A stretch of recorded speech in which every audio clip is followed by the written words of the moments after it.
think beautiful things come out of painful situations. That's fair. I believe Chris Doris is the mental toughness coach who always says things don't happen to you, they happen for you, right?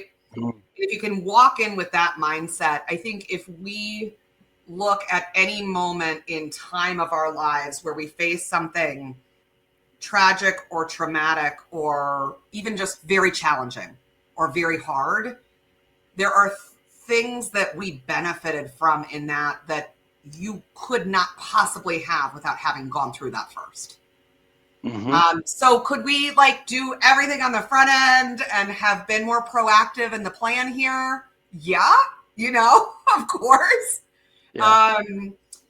But I think there are things you learn the hard way, and those lessons often stick in a way that other things don't. So yeah, I don't know. Is that a fair answer? Oh, you tell me. You've lived it. I think there's real value in that pressure that you're talking about. The one thing I would say is business tends to give us enough pressure. And so the sooner we can get to resolution and understanding, the better. But that is the balance, right? And I think that's a great leader trait, is being able to recognize we are going through change. And is this necessary, painful change? Or is this something that I could expedite and we'll all understand it and feel the value?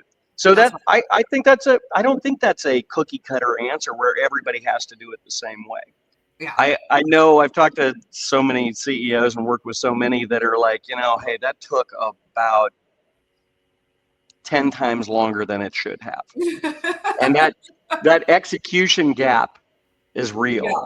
Yeah. Yes. And so whatever you're working on and right. And every time that you are talking about how to structure the business, you're not building it, right? Not, so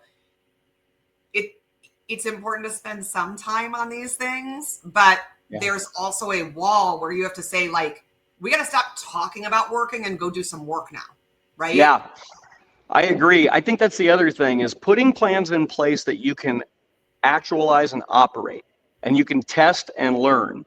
Yes. But you put a structure in for learning. That's the important part. There's so many people who sub-optimize because they just keep making change and they can't help but do that.